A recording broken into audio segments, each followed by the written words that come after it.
If half these women in this business, in the advocacy work, could be a tool on a man's body, they would be uncircumcised dicks, cheesy. Because that's how half these bitches are. Cheesy. In this business. I'm sorry. That's what I think. And every time they do something, I think about pulling back the skin and getting Clorox and just washing them off. But the filth. The pure filth. Love it. I know. But first, a word from our sponsors. It's the vibrator that has no equal. And now, Motor Bunny offers their thrusting sex machine, the Motor Bunny Buck. Enjoy a fan whore discount at manwhorepod.com/motorbunny or use promo code manwhore at checkout. Dick wipes. Yes, I am telling you about Promescent's new dick wipes. These wipes will help you last longer in bed and take up no more space than a condom. Buy Promescent's new delay wipes today at Promescent, PROMESCENT.com. Now let's get to the show. Welcome to the Man Whore Podcast.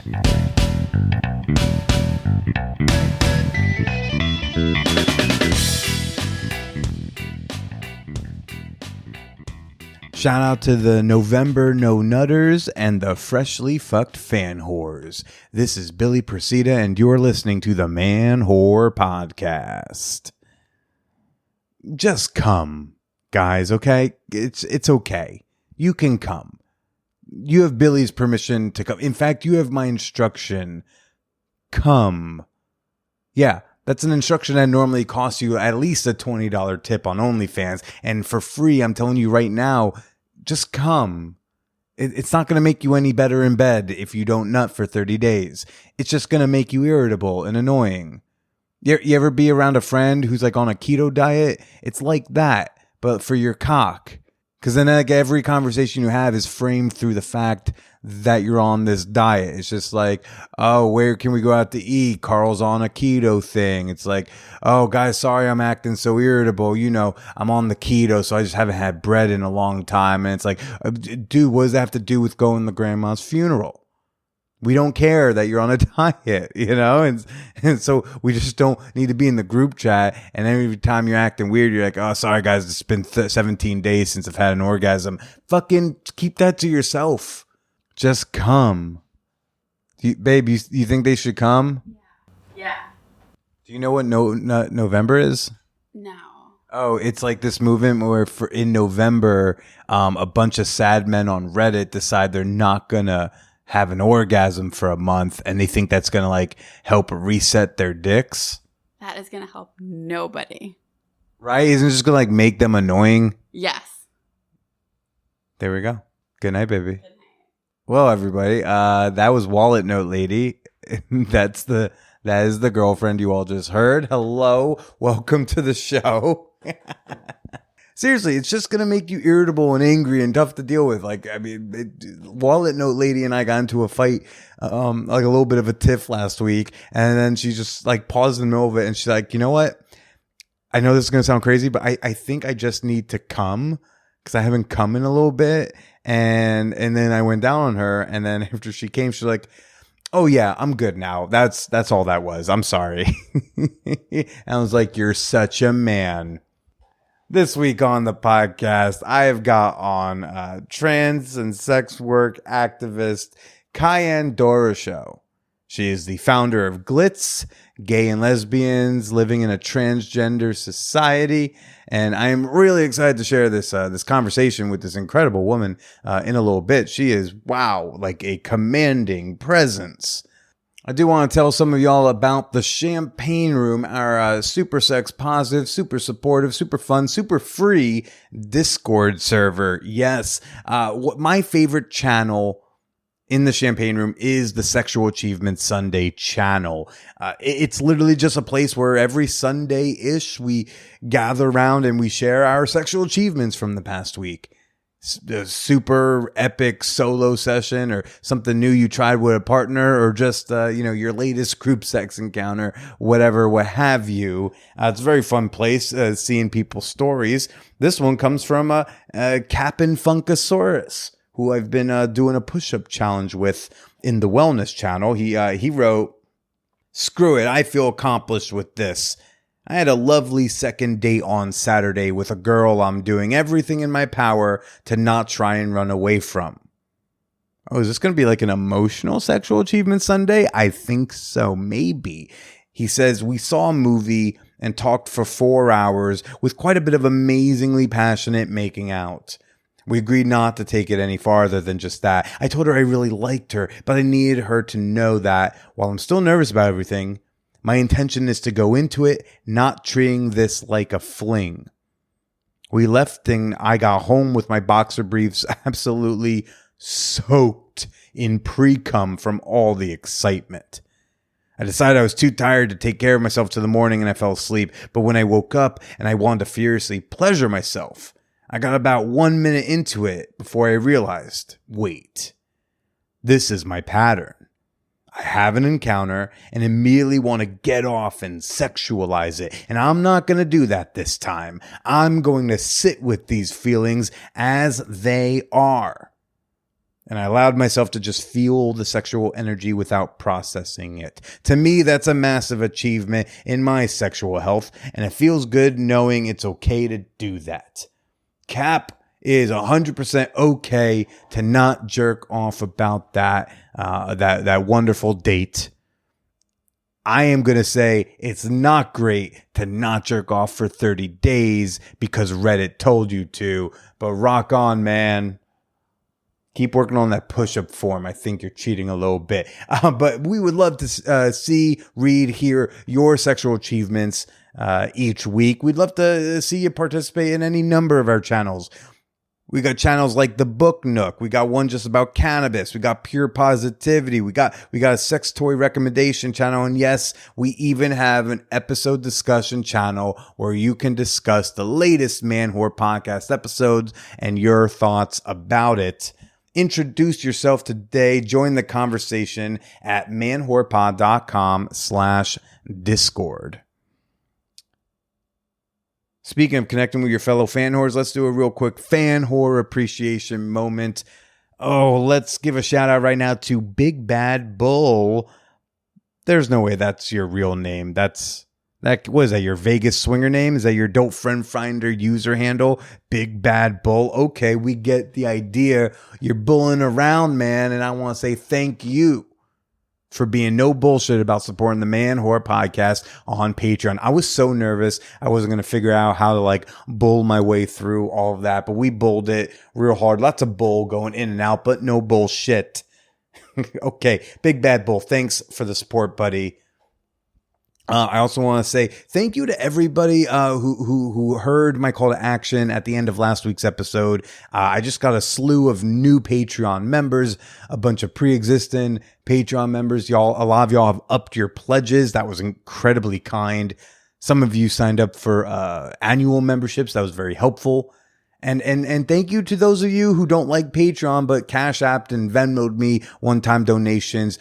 Y'all mean the fucking world to me. And I hope y'all know I don't take for granted the kindness and the support and love that I'm feeling from you. Anyways, if you want to become a member of the Fan Whore Nation, if you want to support me and the work that I'm doing here, join up on Patreon at patreon.com/manwhorepodcast.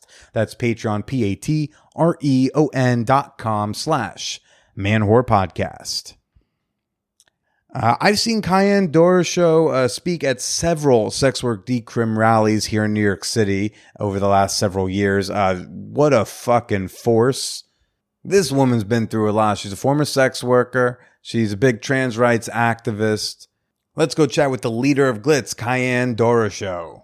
Did you know up to 30% of dick-having men suffer from premature ejaculation? Yeah, you're not the only one. And I'm telling you, No Nut November is not the solution. I got the solution for you. It's our sponsor this week, Promescent. Promescent's flagship product, the Delay Spray. I've loved it. I kept it in my bag for a year for any time I was going to go visit my girlfriend or a hookup partner of some sort, because I like to have that little bit of confidence to know I'm going to have enough stamina tonight to get the job done. Well, now Promescent has released their delay wipes that are even more convenient to carry around. They're more convenient to use. Tear it open, swipe, your dick's ready to go. There's no reason to think about grandma or baseball anymore. Just fucks with Promescent. And you'll have plenty of extra time to focus on her or him or whomever you're playing around with that you need some more stamina with. So pick up some delay wipes or the delay spray today at Promescent.com. That's Promescent, PROMESCENT.com. And let them know the Man Whore Podcast sent you. Probably the most annoying thing about cryptocurrency is having men try to explain cryptocurrency to you. That's why I love Coinbase. Coinbase is an app that allows you to buy and sell and convert so many different types of crypto. We're not even talking just about Bitcoin and Ethereum, even though I'm a big fan of Ethereum, heavily invested over there. But you can get into Dogecoin, Polkadot, Salerno, Parmesan. There should be one called Parmesan. It would sound delicious. But Coinbase is a crypto exchange that helps you learn about cryptocurrency. Each cryptocurrency has a page that has news on that cryptocurrency, all sorts of charts, and it even has little tutorials about each different type of crypto, and it lets you know like how that thing works and what sort of blockchain it's built on and what a blockchain is. If you want to learn about cryptocurrency, forget about trading, get on Coinbase just to learn more. And if you choose to start trading, Coinbase is going to give you $10 in Bitcoin for free once you've completed $100 worth of transactions, but only if you sign up and download today at manwhorepod.com/crypto. Get into the game today at manwhorepod.com/crypto. Now let's get to the show. Oh, I thought he was like scared. He was like, I don't want to accidentally type too loudly and get yelled at. Because you run shit. You really hold the fort down. I mean, you said quiet, and everyone was like, "Yep." Why do you think people just so instantly respect you? I've come from the bottom to somewhat stable. I've been there. I was there. I was that person, and now through lots of hoops and stunts, I have stabilized in the area of being comfortable, in the area of being able to command that kind of presence by just extending my heart. Mm-hmm.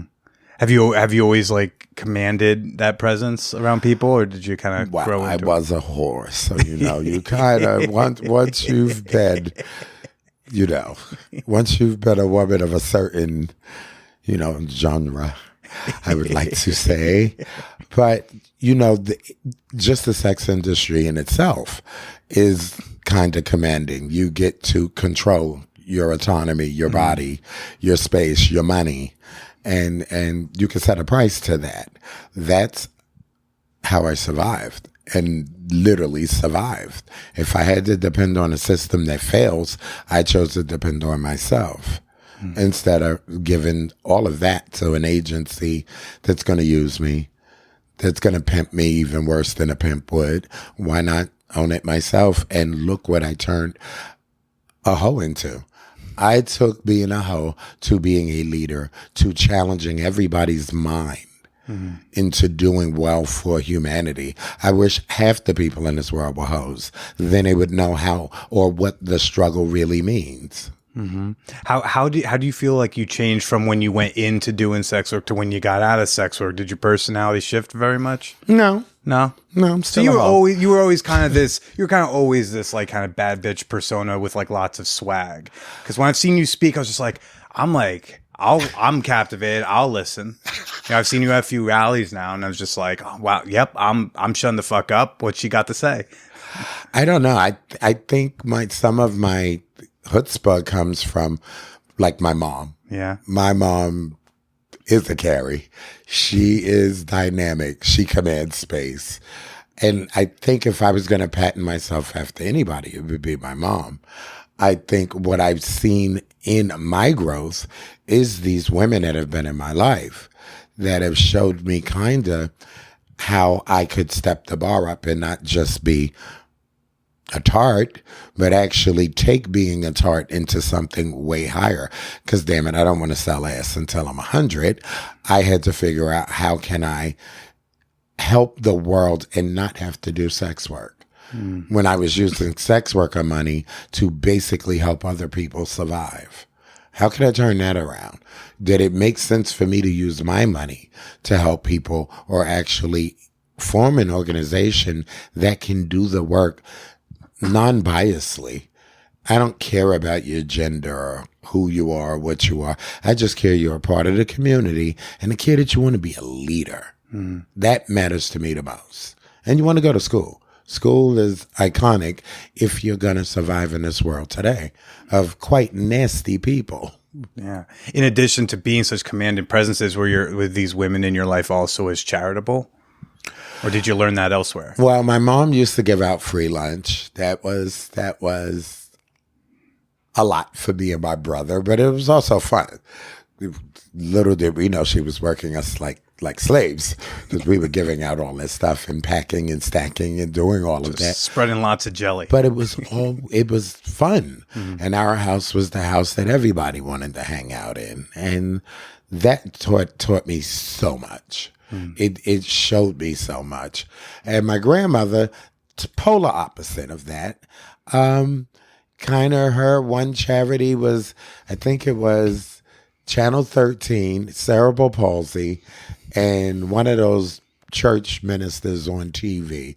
Those were her three charities.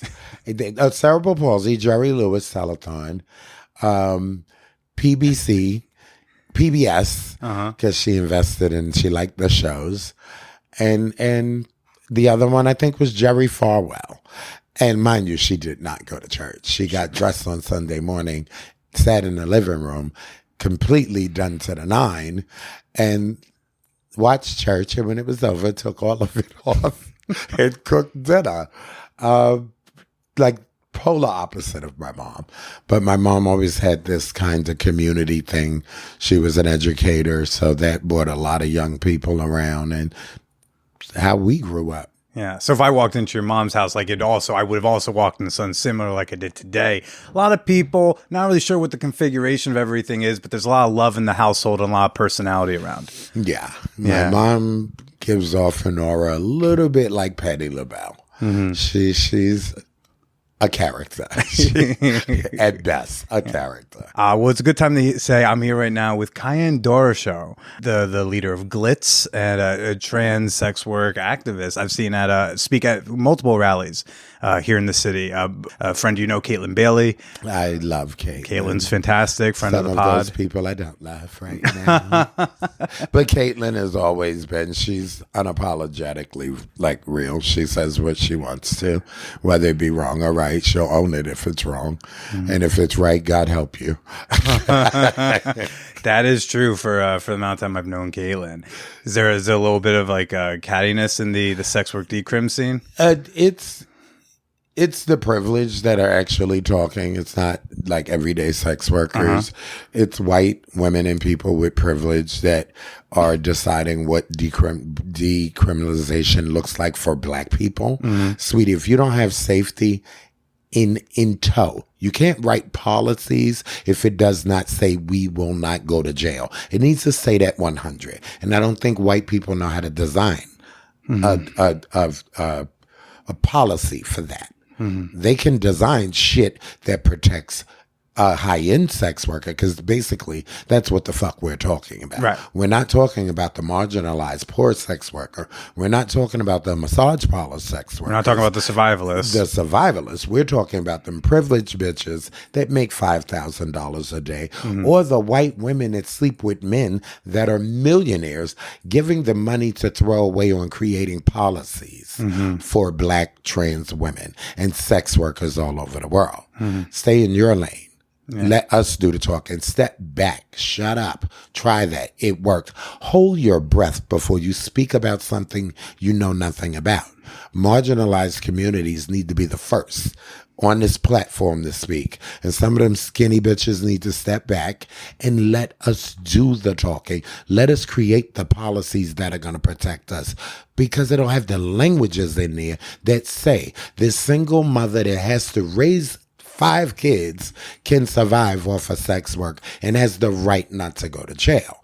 So you look at those demographics, but those are not the women you hear from. These are not the people on the platform. It's the privileged sex workers. It's the people on the high end that we're protecting. Because you're damn sure not talking about poor people.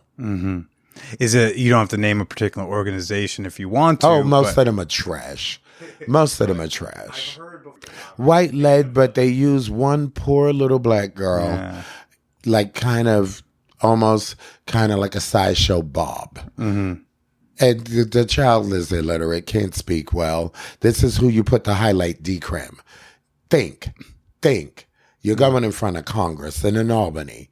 Be appropriate or do your homework. Learn before you step up to talk about people and to talk about rights that concern other people. I'm born in New York. Most of these people in this game don't even come from here.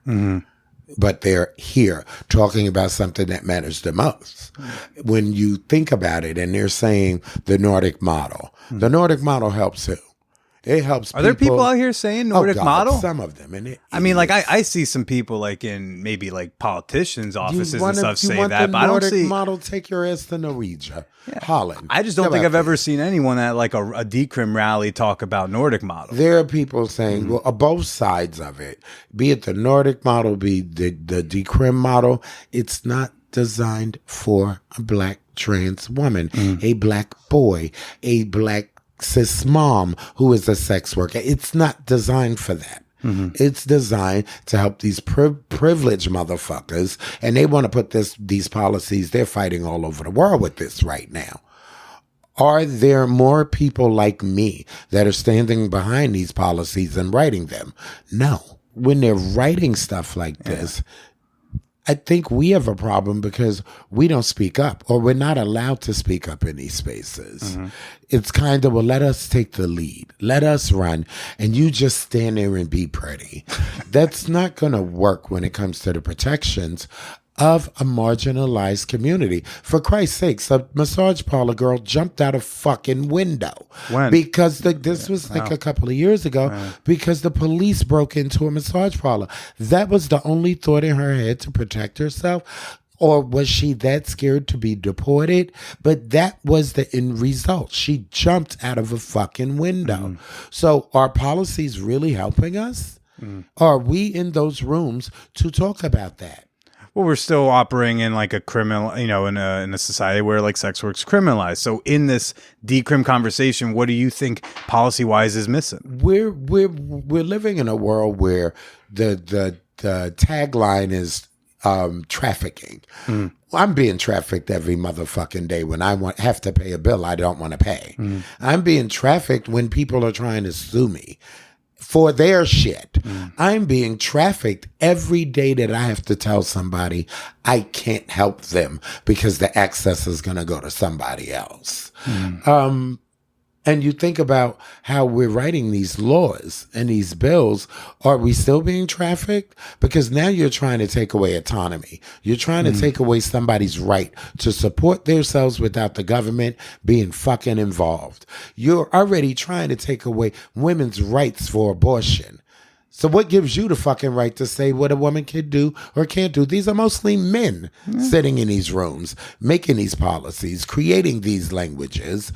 And it's about the feminist that needs to stand the fuck up and scream from a rooftop. No, you have no part in this. We need to be writing this. So with like these organizations that you think like are pretty shitty here in the city, that I think they're mostly crap. These are backbiting bitches that want to make a name. Or for sex workers. They want to make a name for themselves. Well, I got a fucking name. I didn't need that. I got a name for being a sex worker. Big Cody O. But you're making a name off of marginalized communities and think you're fighting the good fight. Bitch, write a check. That's how you help a sex worker. Write a fucking check. Use your grandmother's money and give it out. That's how you stand up. And let people of color do this. Because all over the world right now, there are trans women getting their rights taken away. You think nobody cared about all the government officials sucking dick and fucking. Nobody gave a fuck about them until 45 got caught. But how many of the other ones got caught? And it was a quiet conversation. Marilyn Monroe, and the list goes on and on. Why is it that another privileged sex worker actually got paid to do the dirty deed with Tangerine 45, Tangerine because of his color, 45 because he was the president? Why is it that one white woman got paid to shut the fuck up and got paid for sleeping with him? But meanwhile, marginalized communities were attacked through a bill called Sessions and Foster. Yeah. How does that happen? Was that blindsiding? You signed this bill? You signed this bill to take away the rights of others, because that's exactly what you did as a commander-in-chief. Yeah.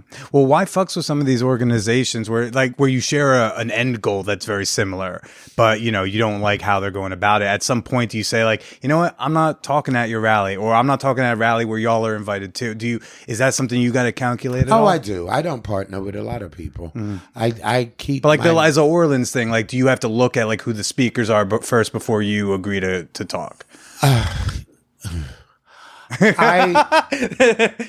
Those noises alone. I think, one of the things that fascinated me about her. Ooh, that was the dryer, y'all. I think one of the things that fascinated me was that she worked from her home. She was in her home. She wasn't in the street. She wasn't in an office. Her office was her home, much like my home is my office. Sure. And that shows a lot about people when that's how you have to work. And you're trying to create different policies in this world and fight for marginalized people. Yeah. Well, let's go back to your sex work days. So what got you into that in the first place? A childhood of a lot. A childhood of a lot. Not having access. Coming from a privileged family. But because I was trans and there were no books or teachings or anything that taught you how to raise a trans child, the truth is I was better off in the street than I was ever at home. And I chose the street. I tried over and over again to go back. And each time I went back, I realized the person I am was not safe in that space. So sex work is how I survived. And then you eventually get into dom. And what was your exit strategy? How'd you get out of it? Not that one ever needs to get out, but just the anger. Yeah. In street work, the competition of it all. Social media helped change all of that because we were able to advertise in a different way. We were able to screen our clients and not be in the street.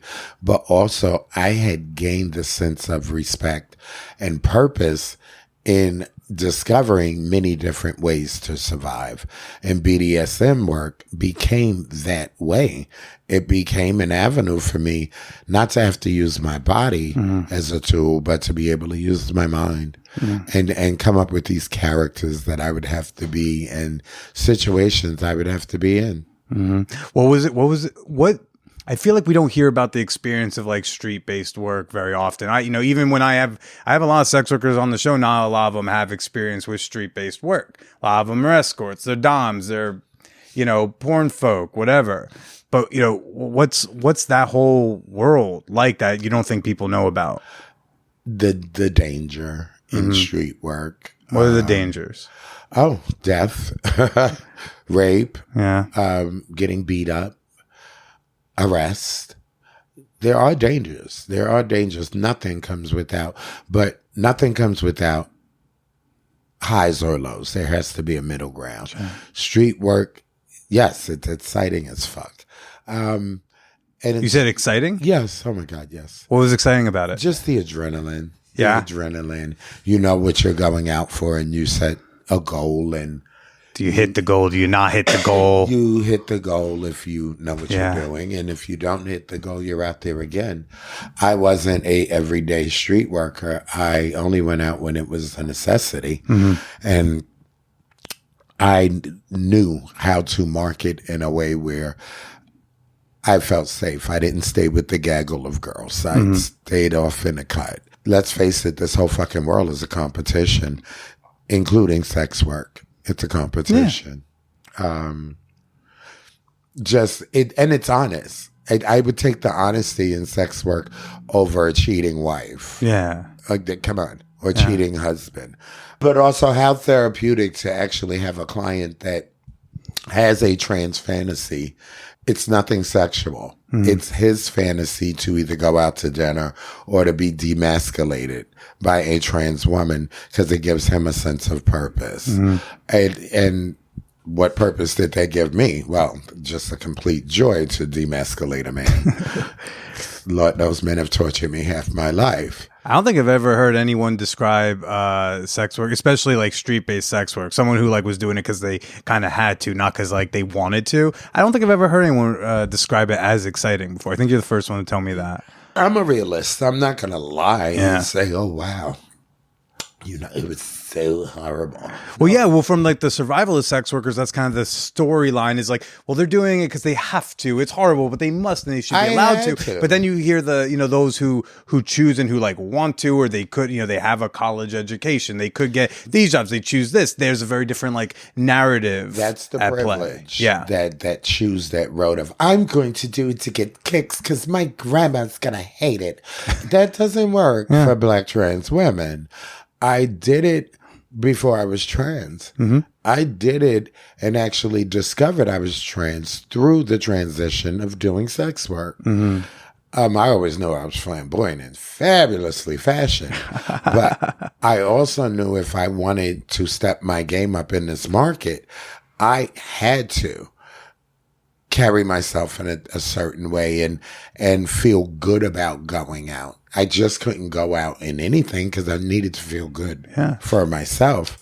And that, like I heard from other sex workers that I had met that, you find your own market, your niche market, and you deal with that.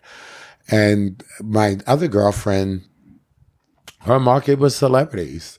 She just had the thing and she was drop dead gorgeous. But Tamaya knew how to get a celebrity in her presence and they would just automatically be gifted. Yeah. And drawn to her. And I didn't have hangups. I didn't have the hangups a lot of people have.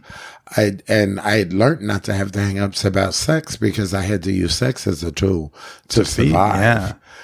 What I did get to see is the many barriers and the different levels of discrimination within sex work because there's levels.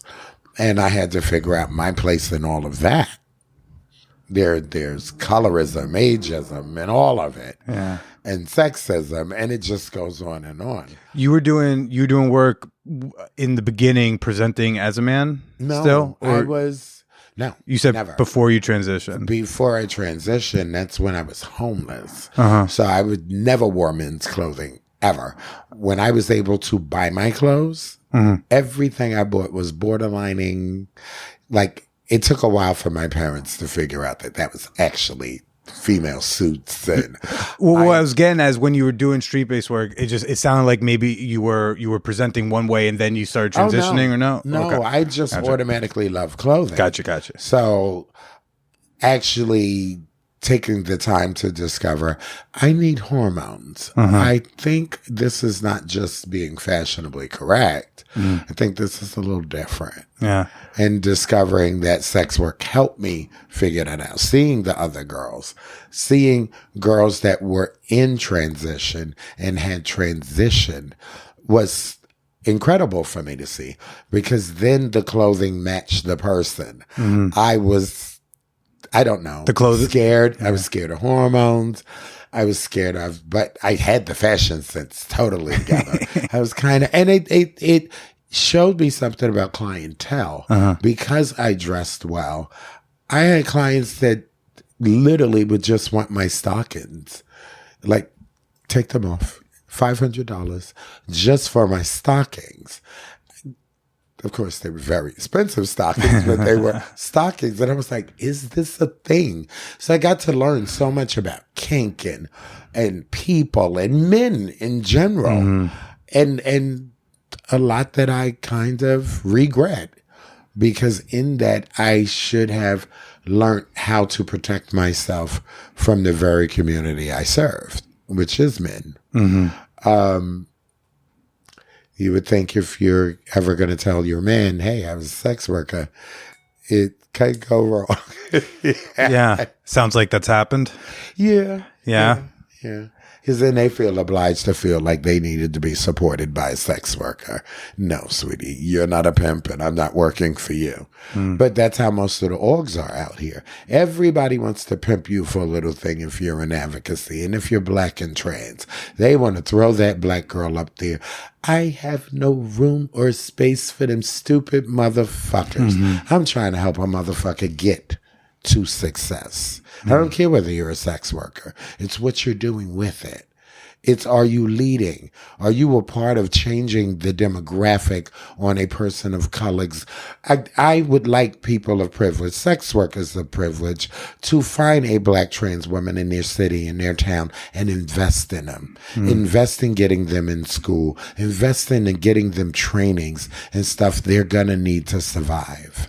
What was that first night like when you like went out on the street and like got glammed up and were like, I'm going to go make X number of dollars tonight? Yeah. Horrifying. Scary. One guy pulled out a gun and said I was too young to be down there, and if he see me again, he'd shoot me. The next client actually gave me enough money to get out the shelter system. He gave me enough money and he told me, go home.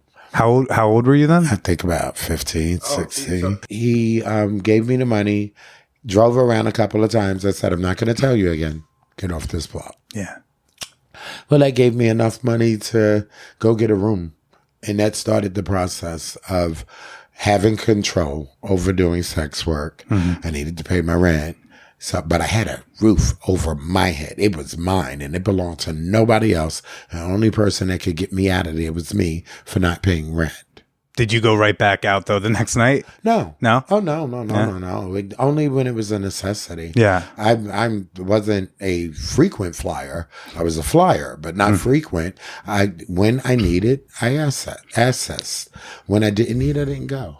So much about you seems to like revolve around community. So those like earlier days, like, you know, on the block, like when you were going out and the other girls were out there too working, what did you learn about community from all that? That they can be horrible, that they can be mean and jaded and just horrible. But I also found a sense of sisterhood. I had some relationships that were over 20, 30 years old. You're still in communication with still someone. in communication with wild. folk. And those relationships are fabulous. I got people I went to college with. I can't get them to brunch. Unfortunately, a lot of them are dead. Yeah. So, you know, as time progresses, this is a part of life. We lose people. But the reality is I've always taken people home. I've always overextended. I heard, you know, if you keep helping people, it's going to kill you. People are going to kill you. Help yourself. I had struggled so long. I didn't want anybody else to struggle like I did. I struggled with addiction because of the homelessness, because of all the drama, because of sex work, because of it all. It was all a recipe to disaster. And I had to figure out a middle ground. I had to figure out safety. I had to figure out pride. And a lot of that I could not say and was holding was because I had no pride. I was ashamed of being a sex worker. I was ashamed of having to use my body to support myself. And I found it. I found pride. How'd you find it? All that drama. Well, I got off of drugs. I got off of crack. That helped. Yeah. That helped. And I had clients that reached out in the process of me cleaning up. They were like, anything you need, we'll help you. If you just need support, you just need somebody to talk to. If you need a trip, rehab, you tell me. that showed me it was more than just sex work.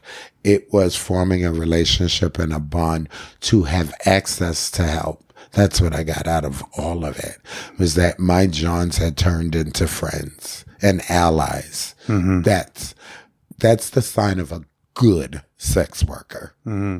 Just for like, because I know a lot of men listen too, and I think a lot of guys definitely toe that line of thinking, oh no, she really likes me, she really wants to be my friend, and really they're kind of overstepping boundaries. So like, what about these particular Johns made it not that fantasy where they think things, but they're actually being helpful and actually forming a friendship? I'm a pretty direct person, and I always was, even in sex work. So I would literally say, listen, I'm not here to have you blow smoke up my ass, nor will I let you aggravate me. I get annoyed really quick.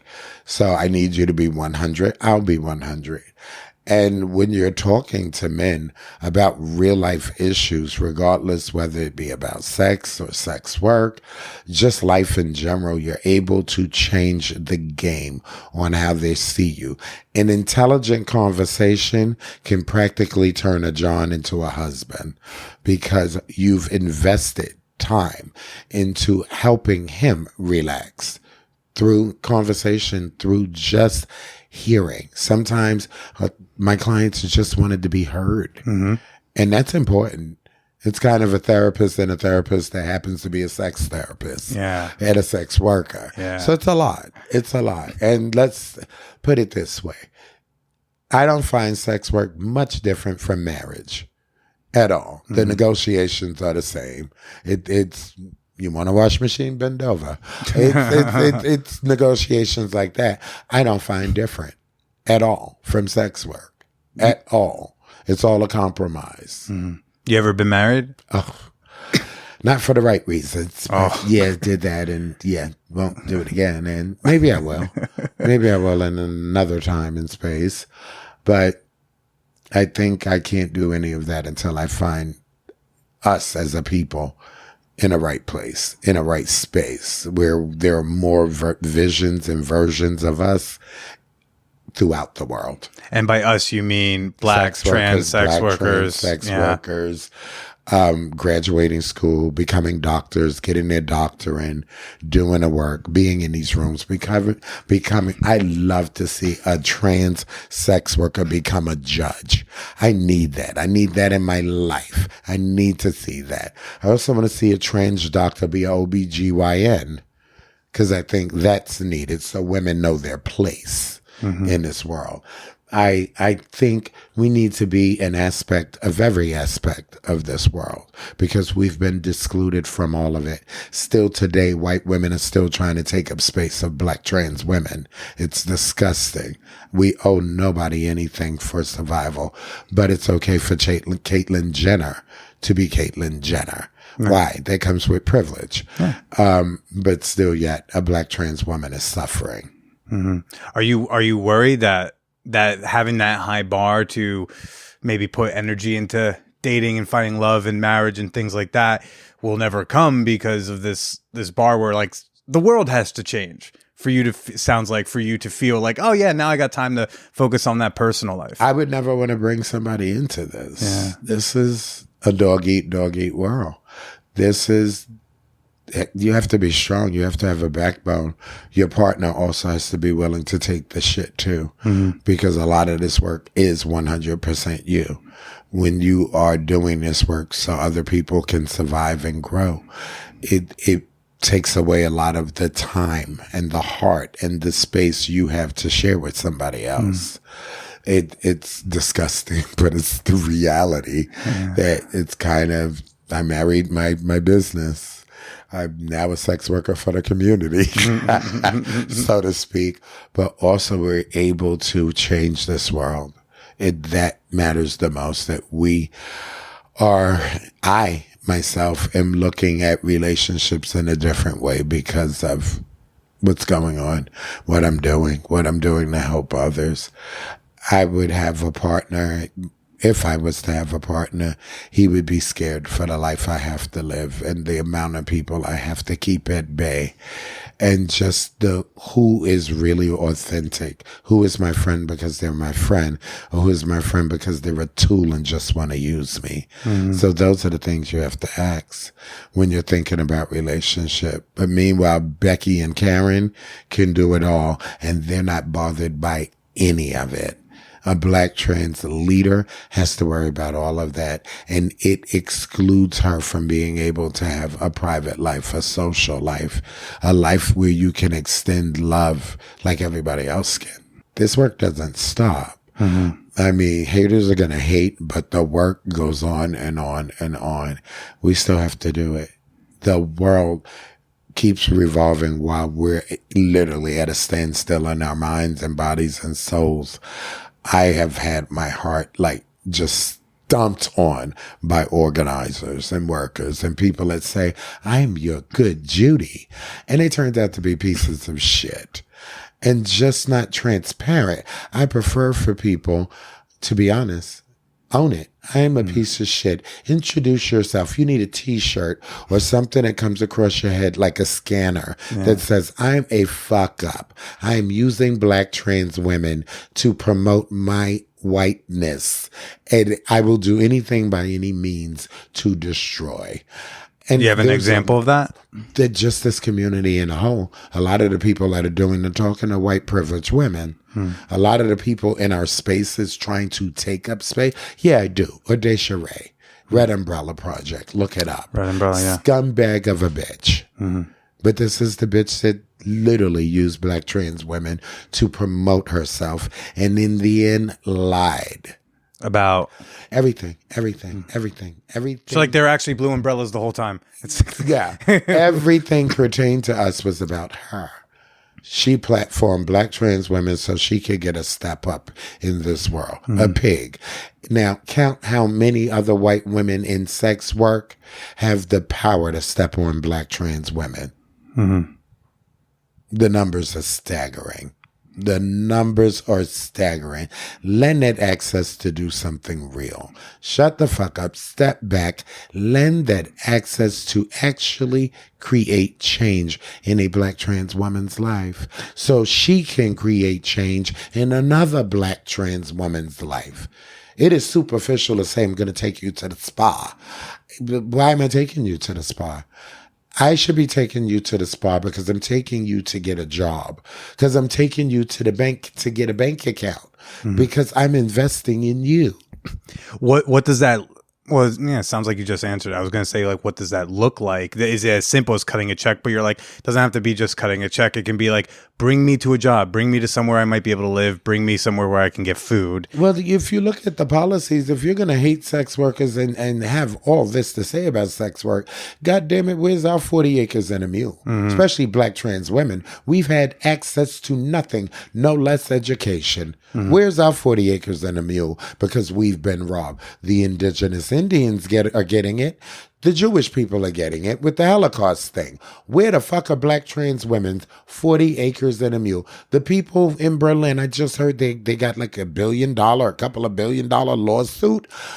What happened to Black trans women? Where's the access for us?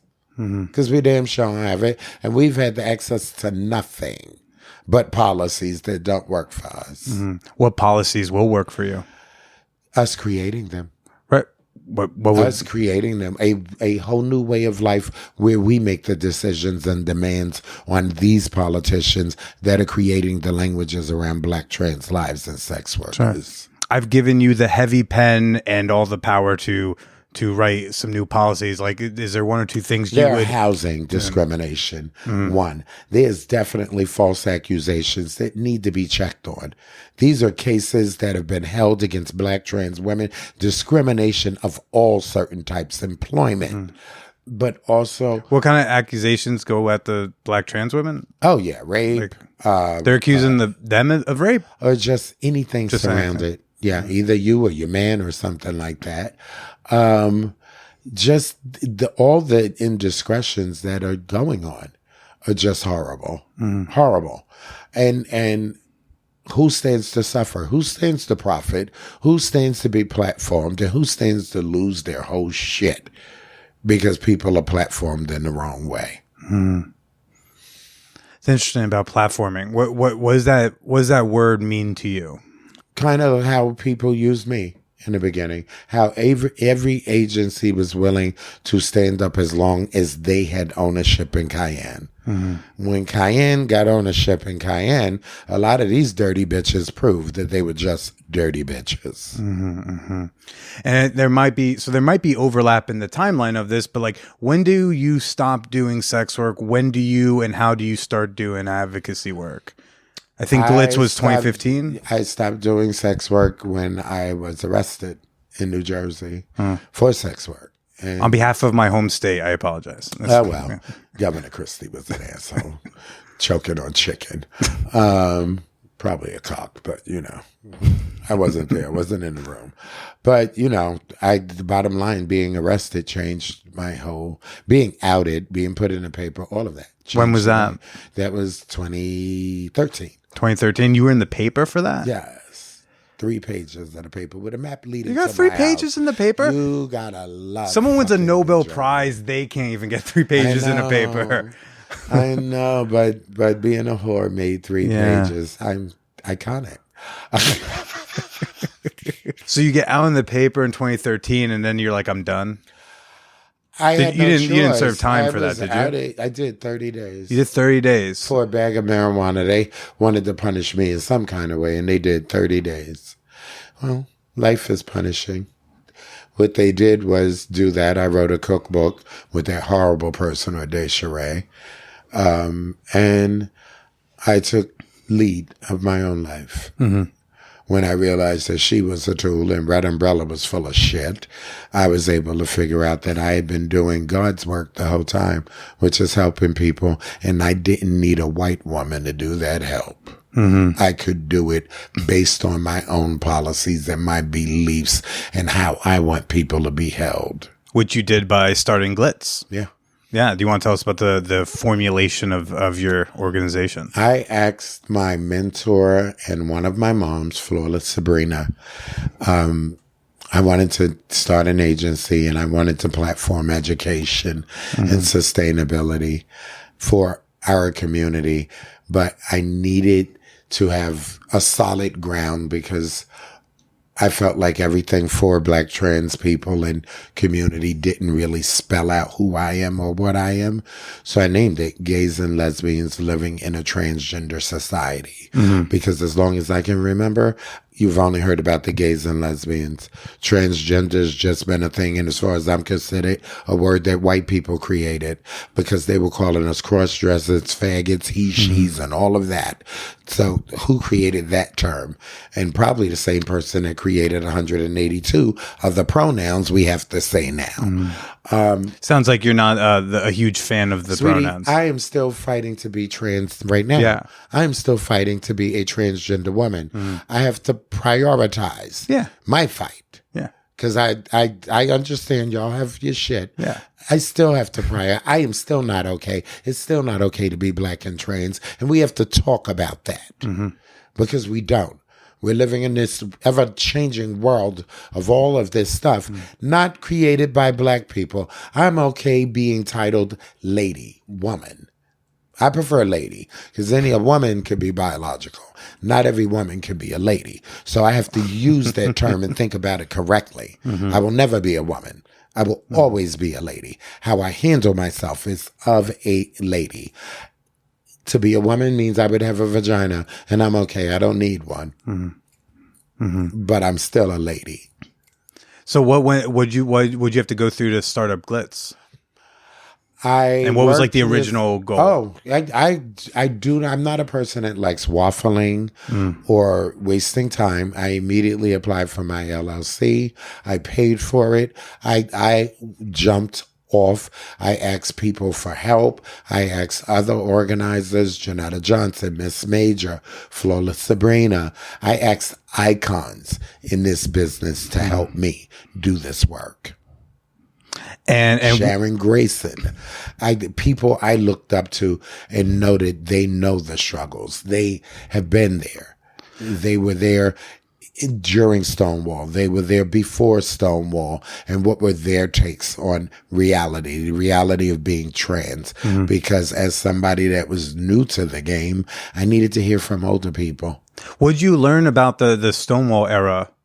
It's full of shit. It's full of shit. You based it on two fucking people when it's more than two people. Yes, Marsha P. Johnson and Sylvia Rivera, ooh-ah, but Stonewall was bigger than two people.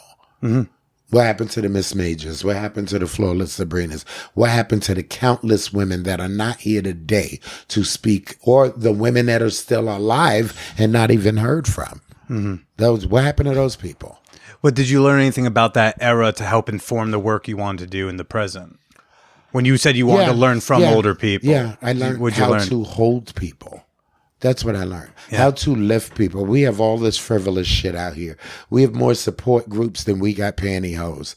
How actually to hold people and get them into a place of safety. I don't just want you to be an organizer. I want you to learn how to organize. I don't just want you to have a college degree. I want you to have a purpose within your college degree. And how does that kind of play in with what's going on here at this home? And also one of the things I found so impressive which I didn't realize until the Orleans rally back in June, but it was like, wait, you did what now? You bought a fucking building? Yeah. Like, I mean, I'm a professional poor person, like owning a building, owning anything. I'm surprised I own this microphone. Like, I'm just like, wow, like a whole building, and the building was to house community.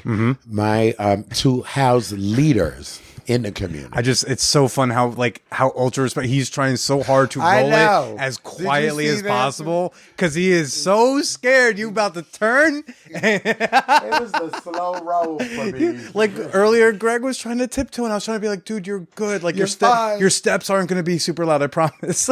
You know, you run a tight ship here. I try.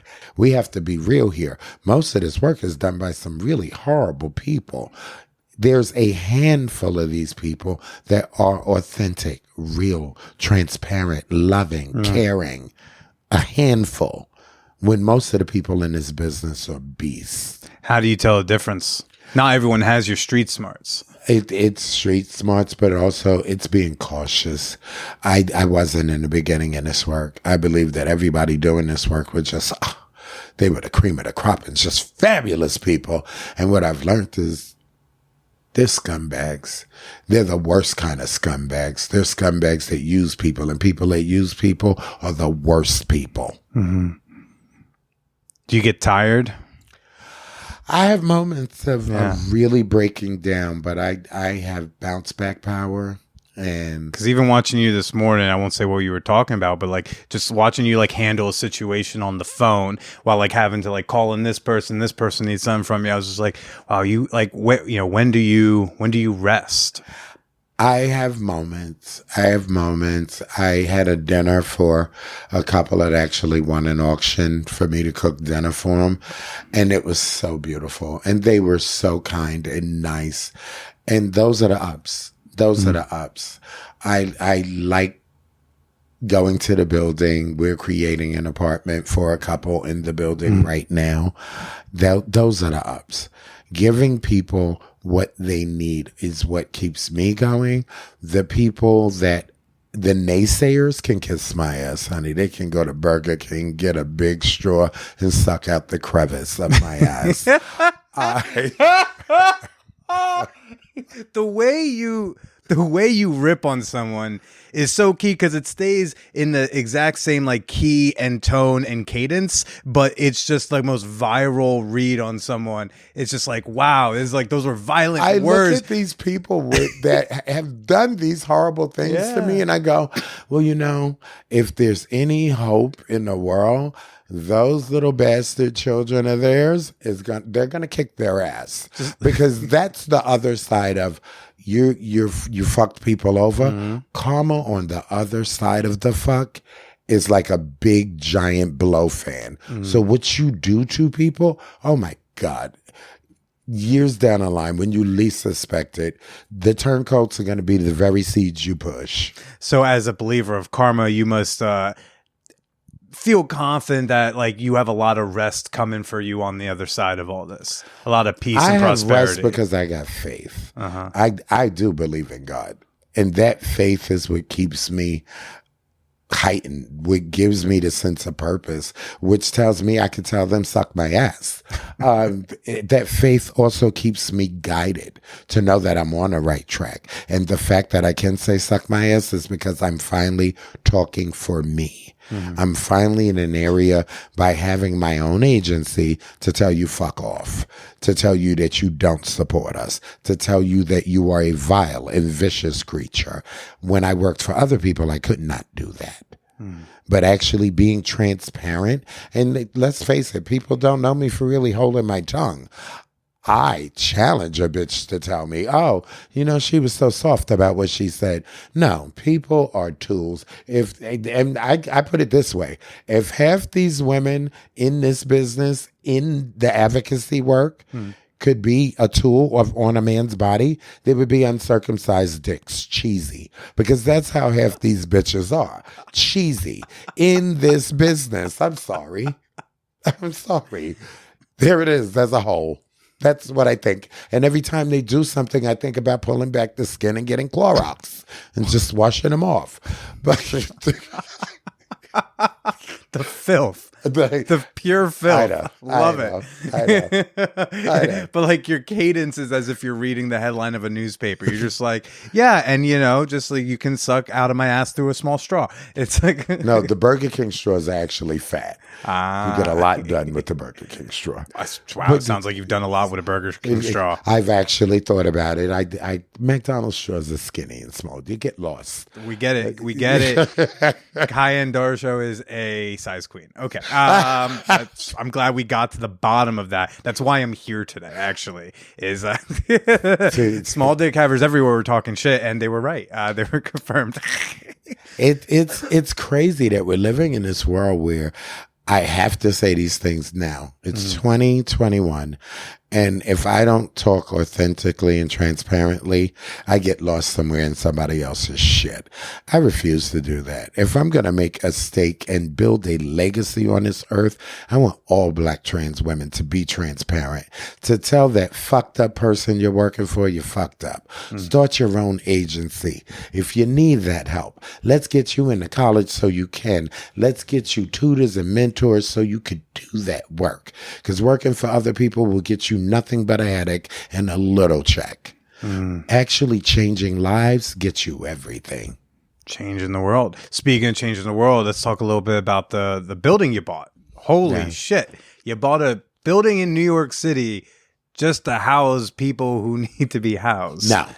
Just to house people that want to be leaders. I have very little access to housing just anybody. Yeah. That's not my quest. Okay. My quest is to get people to leadership, to make their dreams come true, to build a platform that I have built, to buy property, to build equity. As black trans people and queer community and the whole umbrella, we've had little access to New York. I say it over and over again. We deserve 40 acres and a mule. Yeah, so many come to New York because they feel like this is like a mecca. This is the safe haven. This is where they love all this stuff. Yeah, they come right into the struggle. This is the hardest fucking city to live in. This is not a walk in the park. But they think, oh, the big lights. I'm gonna be a model. It's like that trans girl. Or even they think this is the safe place to go. I'm in Ohio. Okay, I'll go to what? You go to New York. You go to San Francisco. Like, right? I mean, I gotta think that Ryan Reynolds guy, because he actually, you don't know how many sex workers he probably helped. How many what? sex? What did Ryan do? The show Pose. Oh, Ryan Murphy. Ryan Murphy. Okay. Ryan Murphy. Yeah, somebody totally different. Ryan Murphy came up with that and hired a bunch of community. However long or short it was, they still got hired. Yeah. That's the bottom line. That was the joy. Did I watch the show? No. I lived that shit, and I lost a lot of friends. So I watched the beginning, and I watched the last episode.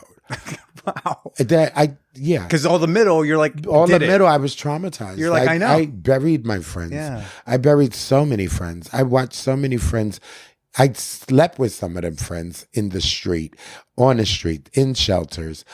Why would I want to relive those moments? Yeah. Also, why would I want to see a fictional, glorified measure of that moment? What was the process? Like, what went through buying the building? And what's like and how does someone become someone who gets to be in that building? How did you pick out who that first group is? I thought of the person who I know struggled the hardest, who not only had access to taking care of their parent, but had never had access to having their own. It was either a partner or somebody else, but their own ownership. And then giving them ownership in themselves is giving them a job, helping them understand in school is the purpose. And yes, you have big dreams. Let's make those dreams happen. And the start is enrolling in school. So did you start crowdfunding? Like, how'd you get, like, what was it, 2 million? No, my sister Rio said, what if I needed money because I was being evicted? Right. This is last year, right? This was 2 years ago. 2 years ago. And my sister Rio said, what if we just go ahead and raise you $1 million? And I said, girl, please. Because, of course, I had no faith. And, well, who knew? The bitch was right.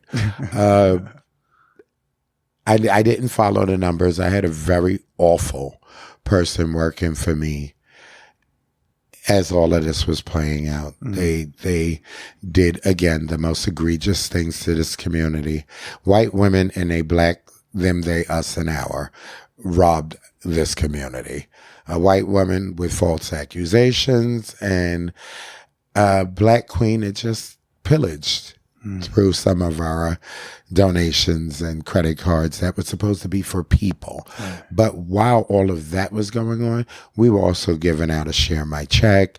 We were helping people get out of jail and getting into Airbnbs because of like COVID-19. Is this all like people like shoot you a text and say, I got a friend, or is this like people go to a site? Like how do you, because you helped so many people. Like, how do you even know who you're helping? I don't. Is this, I've been helping people from Africa to New York to Berlin to Germany to Puerto Rico. So if somebody says like, I need help, you kind of just go like, I want to find out where they're at. I can refer people all over the world. It's actually finding out what they need, and let's work from that. Clearly, if they're not talking about leadership, they don't want to be a leader. And then they're not fit for the building. They're not fit for me. For you, yeah. My mind is set on creating leaders. So you're not a charity house. You want to build future leaders who do not have tools to do it. I want to see one of these people become a doctor, a judge, a lawyer, a DA. Because I would love to see a trans DA. Stick it to the old DAs. Because we're missing in the books, we're missing in school. There are barely any stories of people like us if we ever had access to have jobs like that. Sure. So we need to start creating that access and putting ourselves in these history books. What is coaching one of these like young people that you're helping out? What does that kind of look like? I gotta tell you, Vanessa Wari, I adore. When this young woman said 6 years ago she wanted to go to school, I supported that. For her to be going for her master's and doctorate combined, I support that. She did this in the midst of a pretty nasty situation that happened to her. Again, a white woman.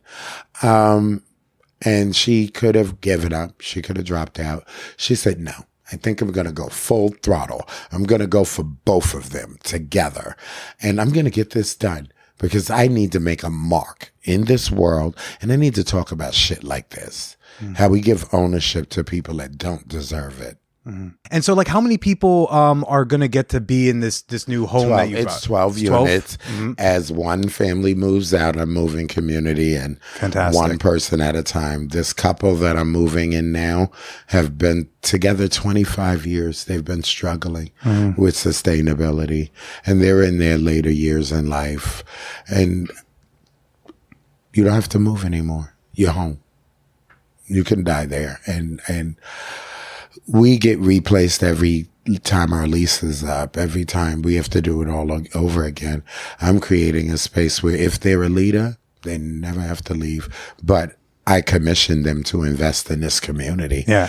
This is not for nothing. Or the faint of heart, or the person that wants to just lay on their ass and collect the check. I have no time for frivolous bullshit. This is for leaders. These are leaders that help me build this base. They lead by design. They're very stern. She is very stoic. Like, it's almost amazing to watch her walk in a room. She commands just her presence alone. And she's a Black trans woman, 71 years old, I think, and fabulous. And she talks to me as if it's kind of like the trans Maya Angelou. She talks to me kind of, with authority and love. But it commissions me to do this work and commission others. Yeah. Well, Ceyenne, where can people go to, learn more about you, learn more about Glitz? Where can they go find you? You can go to the website, www.glitzinc.org. And you can reach out for me and my staff. Hello, Meta. Hello, matriarch. I think with that, we'll let you go. Ceyenne, thanks so much for making time to chat with us. Thank you. Why don't you go ahead and say goodbye to everybody? Bye, everybody. And if you need me, I am here. Inspire yourself to inspire others. Thank you, Bill. Oh, thank you. Really.